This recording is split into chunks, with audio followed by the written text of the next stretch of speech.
بسم اللہ الرحمن الرحیم۔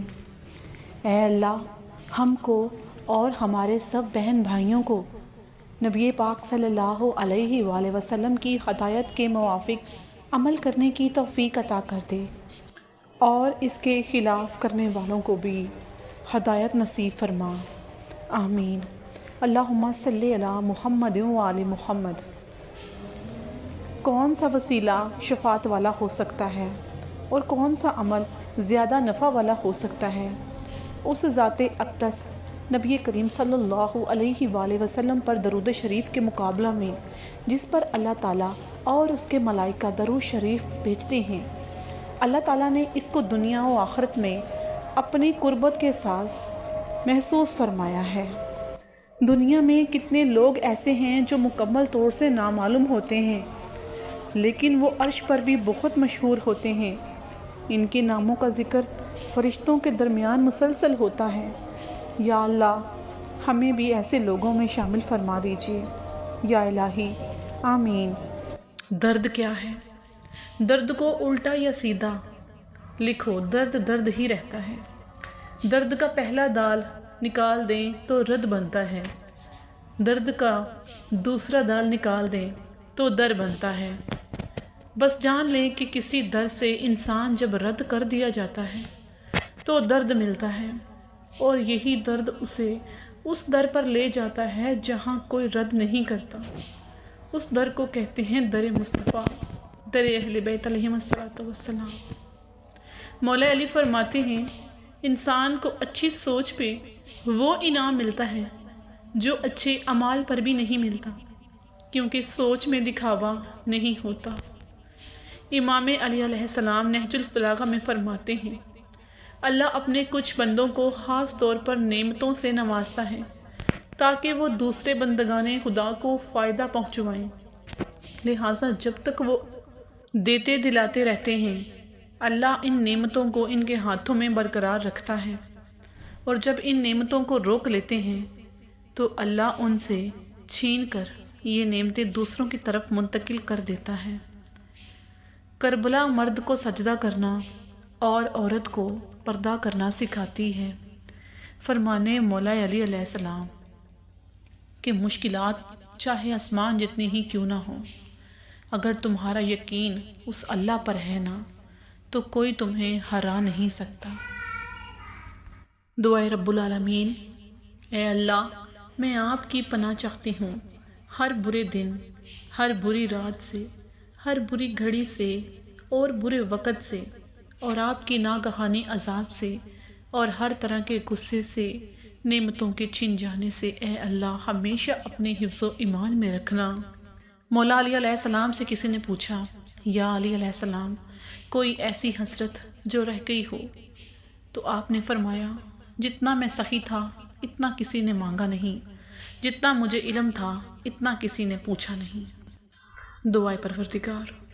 اے رب عرش بری کے، اے کل کائنات کے رب، اپنے محبوب حضرت محمد مصطفیٰ صلی اللہ علیہ وآلہ وسلم کے صدقہ مجھے نیک کاموں کے لیے چن لے۔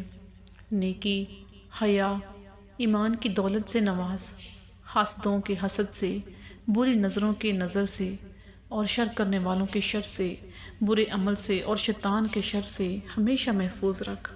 مولا علی کا فرمان، دنیا میں دو کام بہت مشکل ہیں، ایک اس کے ساتھ رہنا جس سے محبت نہ ہو، اور دوسرا اس کے بنا رہنا جس سے محبت ہو۔ رسول اللہ صلی اللہ علیہ وآلہ وسلم نے فرمایا کہ جس نے زیادہ درود پاک میرے اوپر اپنی حیاتی میں پڑھا، رب العالمین حکم فرمائے گا اپنی تمام مخلوقات کو بخشش کی دعائیں مانگو۔ اس کے مرنے کے وقت جب لوگوں میں کچھ بانٹنے والے بن جاتے ہیں تو اللہ سب سے زیادہ وہ چیز آپ کو ہی دیتا ہے۔ اب آپ پر ہے، چاہے آپ خیر بانٹیں یا شر بانٹیں، خوشیاں بانٹیں یا نفرت بانٹیں، محبت بانٹیں یا بغض، بے سکونی بانٹیں یا راحتیں تقسیم کریں، کیونکہ اللہ کا وعدہ ہے جو خرچ کریں گے وہ لوٹ کے ضرور آئے گا۔ خرچ صرف مال نہیں ہوتا، وقت بھی ہوتا ہے، جذبات بھی ہوتے ہیں، صلاحیتیں بھی ہوتی ہیں، اور علم بھی ہوتا ہے۔ اللہ کا انتخاب۔ اگر پورے خاندان میں حق پر چلنے والی آپ پہلی لڑکی ہیں تو آپ چلیں گی۔ اگر پورے خاندان میں شرعی پردہ کرنے والی آپ پہلی لڑکی ہیں تو آپ کریں گی۔ اگر پورے خاندان میں قرآن و حدیث کو فالو کرنے والی آپ پہلی لڑکی ہیں تو آپ کریں گی، کیونکہ اللہ پاک نے پورے خاندان میں سے آپ کا انتخاب کیا ہے۔ اپنے دین کے لیے آپ بہت خاص ہیں، کیونکہ اللہ اپنے دین کے لیے صرف ان کا انتخاب کرتا ہے جو بہت خاص ہوتے ہیں، جو اللہ کی نگاہ میں ہوتے ہیں، ان کے کرم میں ہوتے ہیں۔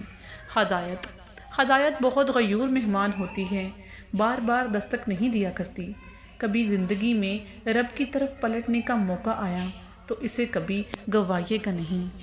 نبی کریم صلی اللہ علیہ وآلہ وسلم نے ارشاد فرمایا، جس گھر میں قرآن مجید پڑھا جاتا ہے وہ آسمان والوں کو ایسا دکھائی دیتا ہے جیسا کہ زمین والوں کو ستارے دکھائی دیتے ہیں۔ سبحان اللہ۔ مولا علی سے پوچھا گیا کہ آپ کی تلوار تو بہت تیز ہے مگر آپ کی سواری سست ہے، کیا ہی اچھا ہو کہ آپ سواری بھی تیز رکھ لیں؟ جس پر آپ نے فرمایا، تیز سواری کی ضرورت دو لوگوں کو ہوتی ہے، ایک وہ جو میدان سے ڈر کے فرار ہونا چاہتے ہیں، دوسرے وہ جو بھاگتے ہوئے کا پیچھا کریں، یعنی مال غنیمت کے لیے، اور میں یہ دونوں کام نہیں کرتا۔ سبحان اللہ العظیم۔ امام رضا علیہ السلام۔ حضرت امام علی رضا علیہ السلام کا ایک لقب عالم آل محمد بھی ہے۔ کہا جاتا ہے کہ امام کاظم دوسرے بیٹوں سے کہا کرتے تھے، تمہارا بھائی علی بن موسیٰ عالم آل محمد بھی ہے۔ انسان کا ظاہری جسم مچھر سے عاجز آ جاتا ہے، لیکن اس کی روح ساتوں آسمانوں کو گھیر لیتی ہے۔ مولا امیر المومنین نے فرمایا، تم دیکھ رہے ہو کہ خدا کے قوانین توڑے جا رہے ہیں، پھر بھی تمہیں غصہ نہیں آتا، حالانکہ اپنے باپ دادا کے عہد رسومات ٹوٹنے کو تم اپنے لیے باعث شرمندگی سمجھتے ہو۔ فرمانے امام موسیٰ کاظم علیہ السلام، جھگڑا نہ کرو تاکہ تمہارا احترام ختم نہ ہو، مذاق نہ کیا کرو تاکہ کوئی تمہارے ساتھ گستاخی نہ کر سکے۔ دشمن سے حفاظت کی مسنون دعا۔ جب کسی دشمن کا خوف ہو تو رسول خدا صلی اللہ علیہ وآلہ وسلم نے اس دعا کا اہتمام فرمایا۔ ترجمہ: اے اللہ، بے شک ہم آپ کو ان دشمنوں کے مقابلے میں لاتے ہیں اور ان دشمنوں کے شر سے آپ کی پناہ مانگتے ہیں۔ مولا امیر المومنین نے فرمایا، تمہاری دوا تمہارے اندر موجود ہے اور تو انہیں جانتا بھی نہیں، تمہارا مرض بھی تمہارے ہی وجہ سے ہے اور تو انہیں دیکھتا بھی نہیں۔ کیا تم یہ گمان کرتے ہو کہ تم ایک چھوٹی سی مخلوق ہو، حالانکہ تمہارے اندر ایک عالم اکبر چھپا ہوا ہے؟ کیا تو کھلی ہوئی کتاب نہیں ہے جس کے حروف کے ذریعے سے ان کی پوشیدگی ظاہر ہوتی ہے؟ فرمانے امام جعفر صادق علیہ السلام۔ تسبیح فاطمہ زہرا سلام علیہا میرے نزدیک ہر روز ہر واجب نماز کے بعد 1000 رکعت مستحبی نمازوں سے بھی کہیں زیادہ محبوب ہے۔ اللہم صلی علی محمد وعلی محمد۔